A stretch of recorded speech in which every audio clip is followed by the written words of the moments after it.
ASMR Great Expectations by Charles Dickens, Chapter 31. On our arrival in Denmark, we found the king and queen of that country elevated in two armchairs on a kitchen table, holding a court.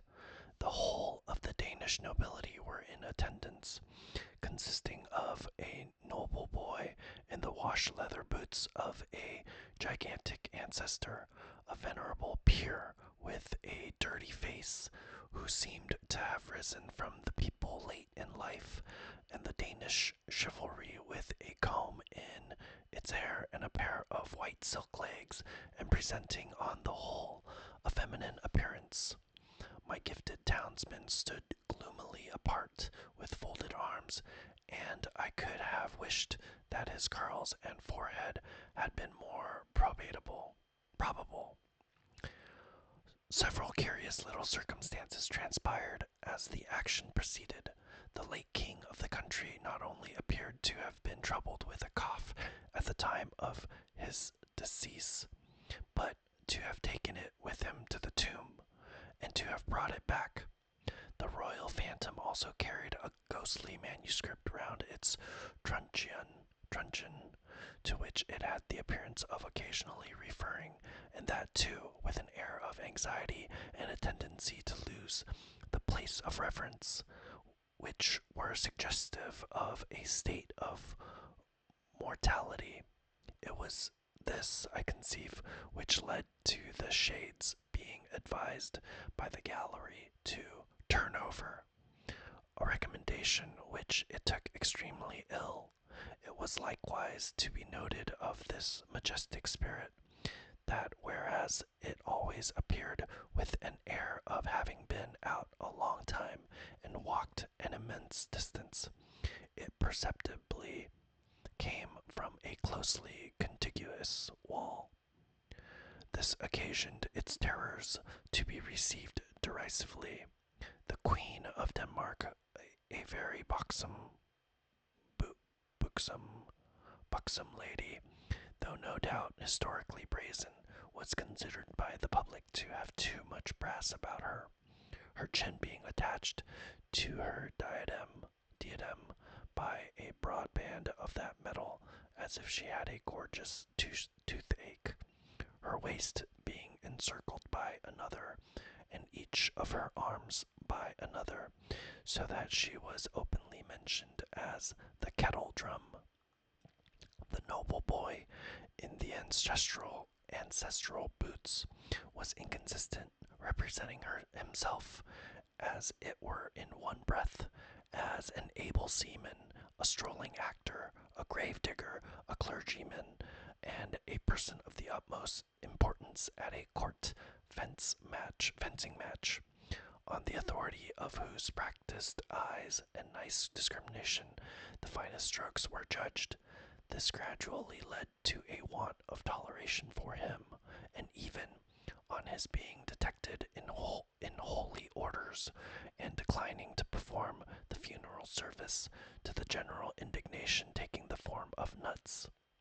Lastly, Ophelia was a prey to such slow musical madness that when, in course of time, she had taken off her white muslin scarf, folded it up, and buried it, a sulky man who had been long cooling his impatient nose against an iron bar in the front row of the gallery, growled, "Now the baby's put to bed, let's have supper," which, to say the least of it, was out of keeping. Upon my unfortunate townsman all these incidents accumulated with playful effect. Whenever that undecided prince had to ask a question or state a doubt, the public helped him out with it. As for example, on the question whether 'twas nobler in the mind to suffer, some roared yes, some roared no, and some, inclining to both opinions, said, "Toss up for it," and quite a debating society arose. When he asked what should such fellows as he do crawling between earth and heaven, he was encouraged with loud cries of "Hear, hear," when he appeared with his stocking disordered, its disorder expressed, according to usage, by one very neat fold in the top, which I suppose to be always got up with a flat iron. A conversation took place in the gallery respecting the paleness of his leg, and whether it was occasioned by the turn the ghost had given him on his taking the reorders, very like a little black flute that had just been played in the orchestra and handed out at the door. He was called upon unanimously for Rule Britannia, when he recommended the player not to saw the air thus. The sulky man said, "And don't you do it neither. You're a deal worse than him." And I grieve to add that peals of laughter greeted Mr. Wopsle on every one of these occasions. But his greatest trials were in the churchyard, which had the appearance of a primeval forest, with a kind of small ecclesiastical wash house on one side and a turnpike gate on the other. Mr. Wopsle, in a comprehensive black cloak, being descried entering at the turnpike, the gravedigger was admonished in a friendly way, "Look out, here's the undertaker a-comin' to see how you're a-gettin' on with your work." I believe it is well known in a constitutional country that Mr. Wopsle could not possibly have returned the skull, after moralizing over it, without dusting his fingers on a white napkin taken from his breast. But even that innocent and indispensable action did not pass without the comment, "Waiter!" The arrival of the body for interment in an empty black box with the lid tumbling open was a signal for a general joy, which was much enhanced by the discovery among the bearers of an individual obnoxious to identification. The joy attended Mr. Wopsle through his struggle with Laertes on the brink of the orchestra and the grave, and slackened no more until he had tumbled the king off the kitchen table and had died by inches from the ankles upward.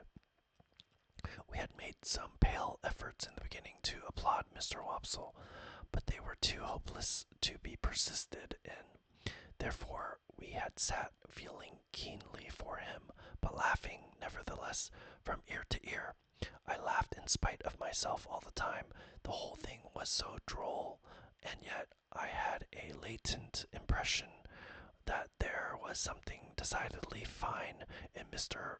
Wopsle's elocution, not for old association's sake, I am afraid, but because it was very slow, very dreary, very uphill and downhill, and very unlike any way in which any man, in any natural circumstances of life or death, ever expressed himself about anything. When the tragedy was over, and he had been called for and hooted, I said to Herbert, "Let us go at once, or perhaps we shall meet him." We made all the haste we could downstairs, but we were not quick enough either.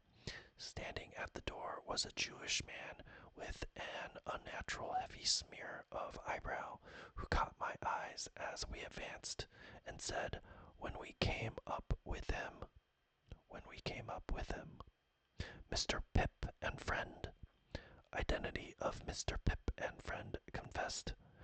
"Mr. Walden Garver," said the man, "would be glad to have the honor." "Walden Garver," I repeated, when Herbert murmured in my ear, "Probably Wopsle." "Oh," said I. "Yes, shall we follow you?" "A few steps, please." When we were in a side alley, he turned and asked, "How did you think he looked?" I dressed him. I don't know what he had looked like, except a funeral. with the addition of a large Danish sun or star hanging around his neck by a blue ribbon that had given him the appearance of being insured in some extraordinary fire office. But I said he had looked very nice. When he come to the grave, said our conductor, he showed his cloak beautiful. But, judging from the wing, it looked to me that when he see the ghost in the Queen's apartment, he might have made more of his stockings. I modestly assented, and we all fell through a little dirty swing door into a sort of hot packing case immediately behind it. Here Mr. Wopsle was divesting himself of his Danish garments, and here there was just room for us to look at him over one another's shoulders by keeping the packing case door or lid wide open. Gentlemen, said Mr. Wopsle, I am proud to see you. I hope, Mr. Pip, you will excuse my sending round. I had the happiness to know you in former times, and the drama has ever had a claim which has ever been acknowledged on the noble and the affluent. Meanwhile, Mr. Walden Garver, in a frightful perspiration, was trying to get himself out of his princely sables. Skin the stockings off, Mr. Walden Garver, said the owner of that property, or you'll bust 'em, and you'll bust 5 and 30 shillings. Shakespeare never was complimented with a finer pair. Keep quiet in your chair now, and leave 'em to me. With that he went upon his knees and began to flay his victim, who, on the first stocking coming off, would certainly have fallen over backward with his chair, but for there being no room to fall anyhow. I had been afraid until then to say a word about the play, but then Mr. Walden Garver looked up at us complacently and said, Gentlemen, how did it seem to you to go in front? Herbert said from behind, at the same time poking me, Capitally. So I said, Capitally. How did you like my reading of the character, gentlemen? Said Mr. Walden Garver, almost, if not quite, with patronage. Herbert said from behind, again poking me, massive and concrete. So I said boldly, as if I had originated it, and must beg to insist upon it, massive and concrete. I am glad to have your approbation, gentlemen, said Mr. Walden Garver, with an air of dignity, in spite of his being ground against the wall at the time, and holding on by the seat of the chair. But I'll tell you one thing, Mr. Walden Garver, said the man who was on his knees, in which you're out in your reading. Now mind, I don't care who says contrary. I tell you so. You're out in your reading of Hamlet when you get your legs in profile.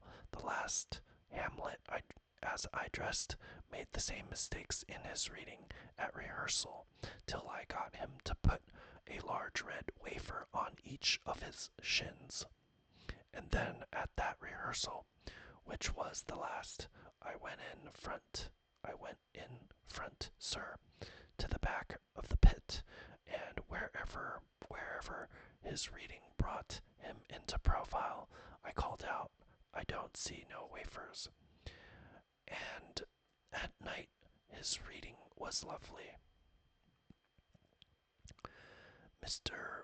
Walden Garver smiled at me, as much as to say, a faithful dependent, I overlook his folly, and then said aloud, my view is a little classic and thoughtful for them here, but they will improve. Herbert and I said together, oh, no doubt they would improve. Did you observe, gentlemen, said Mr. Walden Garver, that there was a man in the gallery who endeavored to cast derision on the service, the representation? We basely replied that we rather thought we had noticed such a man. I added, he was drunk, no doubt. Oh dear, no, sir, said Mr. Wopsle, not drunk. His employer would see to that, sir. His employer would not allow him to be drunk. You know his employer, said I. Mr. Wopsle shut his eyes and opened them again, performing both ceremonies very slowly. You must have observed, gentlemen, said he, an ignorant and a blatant ass, with a rasping throat and a countenance expressive of low malignity, who went through, I will not say sustained, the role, if I may use a French expression, of Claudius, King of Denmark. That is his employer, gentlemen. Such is the profession.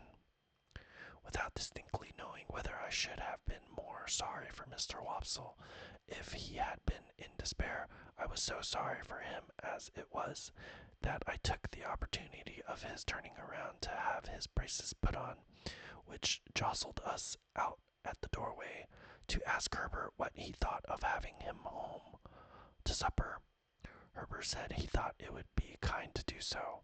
Therefore I invited him, and he went to Barnard's with us, wrapped up to the eyes, and we did our best for him, and he sat until 2 o'clock in the morning, reviewing his success and developing his plans.